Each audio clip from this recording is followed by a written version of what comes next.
Hello students, कैसे हैं आप सब। स्वागत है आप सभी का एग्री टू कल्चर फैमिली के इस यूट्यूब चैनल पे। तो जैसा कि आप थंबनेल में देख पा रहे होंगे, एग्रोनॉमी एमसीक्यू सीरीज। तो एग्री टू कल्चर फैमिली लेकर आया है आपके लिए एग्रोनॉमी एमसीक्यू की सीरीज, वो भी आईबीपीएस एएफओ एग्जाम्स को नज़र में रखते हुए। हमारे चैनल पे हॉर्टिकल्चर की एमसीक्यू सीरीज भी चल रही है बिहार बीएचओ एग्जाम के लिए। तो अगर आप हॉर्टिकल्चर पढ़ना चाहते हैं तो वहाँ से भी जाके पढ़ सकते हैं। तो आज से हम लोग एग्रोनॉमी की क्लास को भी शुरू करते हैं। सारे क्वेश्चन आपको हिंदी और इंग्लिश बाइलिंगुअल दोनों में, आपको दोनों लैंग्वेजेस में देखने को मिलेंगे। तो बने रहिए इस क्लास के साथ और क्लास को लास्ट तक देखिए। तो चलते हैं क्वेश्चन की ओर। तो ये है आज का पहला question, question number 1। When was the first agriculture science centre is established in India. Bharat में पहला कृषि विज्ञान केंद्र कब स्थापित किया गया। तो यहाँ पे पूछ रहा है कि पहला केवीके, फर्स्ट केवीके इंडिया में कब खोला गया। तो इसके ऑप्शंस है 1966, 1970, 1974, 1978। तो जो फर्स्ट केवीके है वो इंडिया में 1974, ऑप्शन नंबर सी 1974 में खोला गया था। और ये केवीके कहाँ खुला था पहला केवीके? तो पहला केवीके पांडिचेरी में खुला था। और ये जो पांडिचेरी में केवीके खुला था पहला, वो किस यूनिवर्सिटी के अंतर्गत था? किस यूनिवर्सिटी के अंतर्गत इस केवीके को खोला गया था? तो ये TNAU, तमिलनाडु एग्रीकल्चर यूनिवर्सिटी के अंतर्गत पहला केवीके इंडिया में खोला गया था। और इसके ऑप्शन, तो इस क्वेश्चन का तो आंसर 1974 ऑप्शन नंबर सी हो जाएगा। लेकिन ऑप्शन नंबर ए 1966 और 1967 में हम लोगों ने ग्रीन रिवॉल्यूशन को देखा था। और जो पहला यूनिवर्सिटी, जब यूनिवर्सिटी की बात आती है एग्रीकल्चर यूनिवर्सिटी, पहला एग्रीकल्चर यूनिवर्सिटी इंडिया में कब खोला गया और कहाँ खोला गया? तो पहला एग्रीकल्चर यूनिवर्सिटी पंतनगर में, पंत यूनिवर्सिटी 1966 में खोला गया। पंतनगर जो कि अभी उत्तराखंड स्टेट में है, वहां पे पहला एग्रीकल्चर यूनिवर्सिटी को खोला गया जीबी पंत के नाम से। चलेंगे अगले क्वेश्चन पे। Question number 2। In which year was the PKVY started in India. Bharat में PKVY की शुरुआत किस वर्ष हुई? तो यहाँ पे PKVY का मतलब है परंपरागत कृषि विकास योजना। तो परंपरागत कृषि विकास योजना इंडिया में कब शुरू हुआ?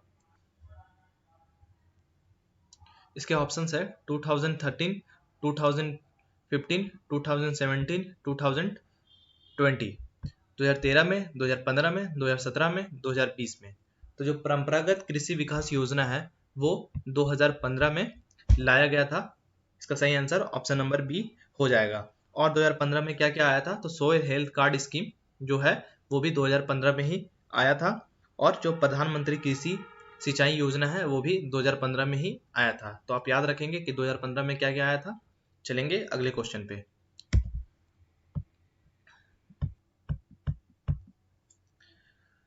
यह है question number 3। Which food grain crop has the lowest protein percent. किस खाद्यान्न फसल में प्रोटीन परसेंट सबसे कम होता है? तो इसके ऑप्शन है, option number A barley, option number B wheat, option number C maize, option number D rice. तो ऐसा कौन सा खाद्यान्न फसल है, कौन सा फूड ग्रेन क्रॉप है जिसमें प्रोटीन की मात्रा सबसे कम होती है? तो इसका सही आंसर हो जाएगा option number D rice. Rice में सबसे कम प्रोटीन होता है, लगभग 6 से 7%। और वीट, बार्ले और मेज में भी हम लोग देखेंगे कि कितना कितना परसेंट होता है। तो बार्ले में 12% देखने को मिलता है। वीट में हम लोगों को 11 से 12% के आसपास ही देखने को मिलता है। और जो मेज है, मेज में हम लोग को 10% के आसपास प्रोटीन देखने को मिलता है। तो इसका सही आंसर हो जाएगा rice. Question number 4। Chromosome number in soybean will be. Soybean में गुणसूत्रों की संख्या कितनी होती है या क्या होगी? तो इसके ऑप्शन है, option number A 10, option number B 20, option number C 40, option number D 80। तो जो सोयाबीन में क्रोमोसोम की संख्या होती है वो होती है 40, जितना कि मैंगो में होता है ऑप्शन नंबर सी। मैंगो में भी 40 होता है और सोयाबीन में भी 40 होता है। तो जो ऑप्शन नंबर बी है 20 किस में होता है? तो ये हमें मेज और सोरगम में देखने को मिलता है। मेज और सोरगम की क्रोमोसोम नंबर 20 होता है। और जो 80 है वो हमें शुगर केन में देखने को मिलता है। शुगर केन में 80 क्रोमोसोम नंबर होता है। चलेंगे अगले क्वेश्चन पे। Question number 5। Which of the following is not a long day plant. निम्नलिखित में से कौन सा लॉन्ग डे लेंथ का पौधा नहीं है? तो इसके ऑप्शन है उड़द, बार्ले, वीट और मस्टर्ड।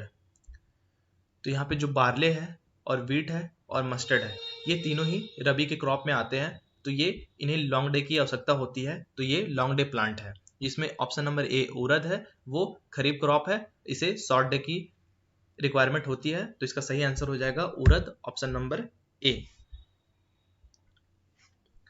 चलेंगे अगले question number 6। The toxic substance called aflatoxin is related to which crop?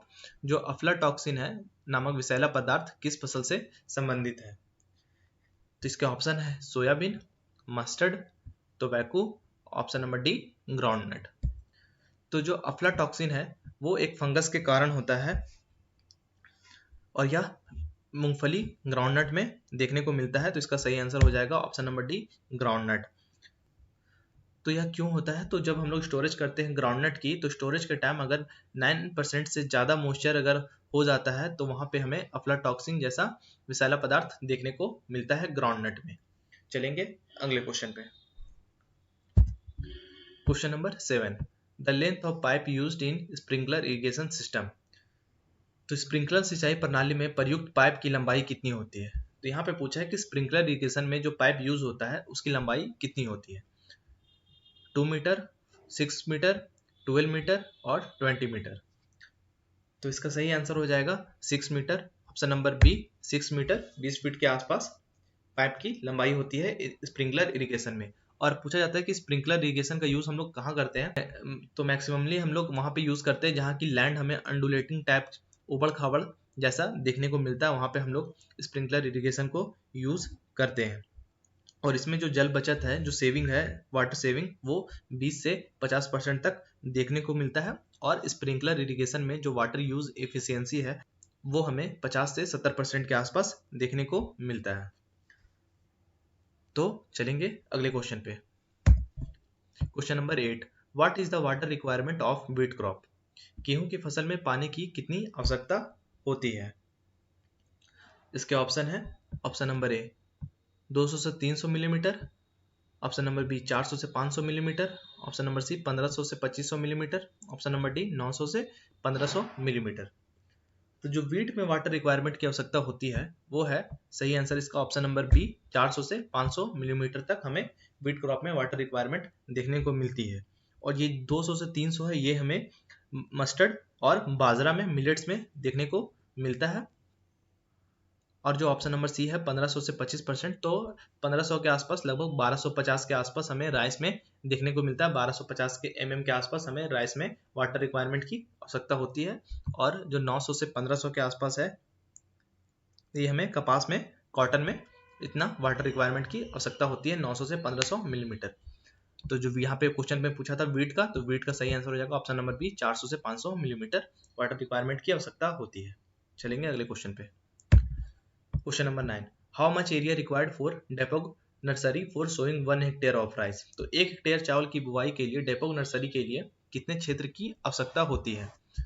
तो डेपोग नर्सरी, इसके बारे में हम लोगों ने राइस वाले लेक्चर में हमने देखा था। जिन स्टूडेंट्स ने राइस का लेक्चर नहीं देखा वो हमारे चैनल में जाके देख सकते हैं। तो इसके ऑप्शन है 50 meter square, 100 meter square, 30 meter square और 1000 मीटर स्क्वायर।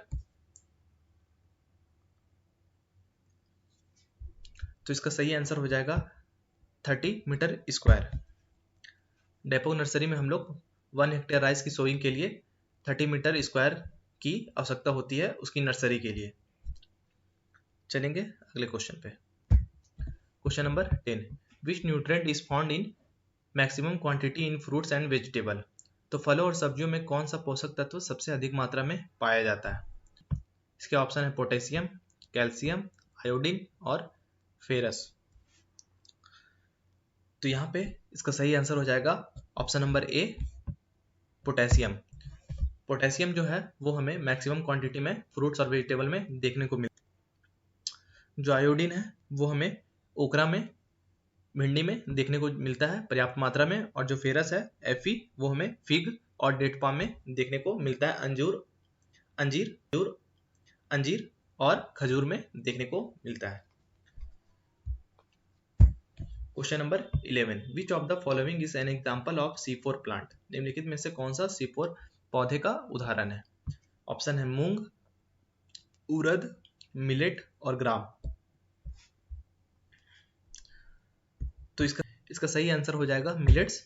जो बाजरा है वो C4 प्लांट है, और जो पैडी हो गया, सोरगम हो गया, ये सब भी हमें C4 प्लांट के अंतर्गत ही देखने को मिलता है। तो इसका सही answer millets, option number C. चलेंगे अगले क्वेश्चन पे। Question number 12, what type of climate required for paddy crop? धान की फसल के लिए किस प्रकार की जलवायु की आवश्यकता होती है? तो ऑप्शन है cold and dry climate, cold and humid climate, hot and humid climate, all of the above. तो जो पैडी है वो खरीफ क्रॉप है, और जितने भी खरीफ क्रॉप है उनको लगभग हॉट एंड ह्यूमिड क्लाइमेट की रिक्वायरमेंट होती है। तो इसका सही आंसर हो जाएगा option number C, hot and humid climate इसका सही आंसर हो जाएगा। और जितने भी रबी क्रॉप है उनमें कोल्ड एंड ह्यूमिड क्लाइमेट की आवश्यकता होती है। तो अगर यहाँ पे रबी क्रॉप के बारे में किसी रबी क्रॉप के बारे में पूछता तो उसका आंसर हो जाता कोल्ड एंड ह्यूमिड, बट यहाँ पे पैडी क्रॉप के बारे में पूछा है जिनको हॉट एंड ह्यूमिड क्लाइमेट की आवश्यकता होती है। चलेंगे अगले क्वेश्चन पे। Question number 13, which of the following instruments is not used in primary soil treatment? तो प्राथमिक मृदा उपचार में निम्नलिखित में से किस उपकरण का उपयोग नहीं किया जाता? यह है टिलेज से क्वेश्चन। तो इसके ऑप्शन है, option number A soil turning plough, option number B desi plough, option number C furrow plough, option number D wetland puddler. तो मैक्सिमम जितने भी प्लाव है वो हमें प्राइमरी टिलेज में देखने को मिलता है। तो यहाँ पे ऑप्शन नंबर डी जो है वेटलैंड पडलर, ये प्लाव नहीं है, ये पडलर है। ये पडलिंग में काम आता है। राइस के फील्ड में जब हम लोग पडलिंग करते हैं तो उस समय हमें वेटलैंड पडलर देखने को मिलता है। तो इसका सही answer option number D wetland puddler हो जाएगा। चलेंगे अगले क्वेश्चन पे। Question number 14, which of the following method of sowing requires maximum seed rate? निम्नलिखित में से किस विधि से बुआई के लिए अधिकतम बीज दर की आवश्यकता होती है? तो कौन सा ऐसा मेथड है जिसमें सीड रेट ज़्यादा लगता है जब भी हम उनकी सोइंग करते हैं? तो इसके ऑप्शन है, option number A transplanting method, option number B spraying या फिर ब्रॉडकास्टिंग बोल सकते हैं, option number C drill method, option number D dibbling method.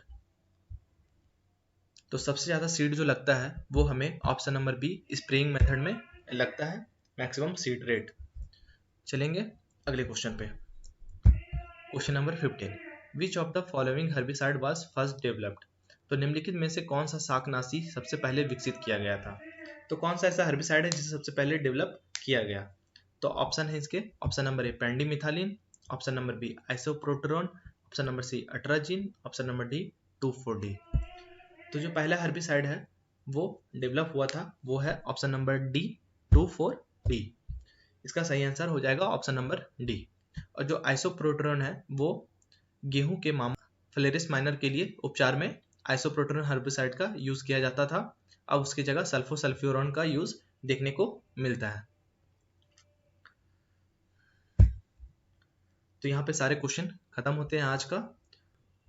I hope आपको ये क्लास अच्छी लगी होगी। ये इकोनॉमिक सीरीज कंटिन्यूअस चलेगी, तो बने रहिए हमारे चैनल के साथ। वीडियो पसंद आई तो वीडियो को लाइक कीजिए, कमेंट कीजिए और चैनल को सब्सक्राइब कीजिए। Thank you.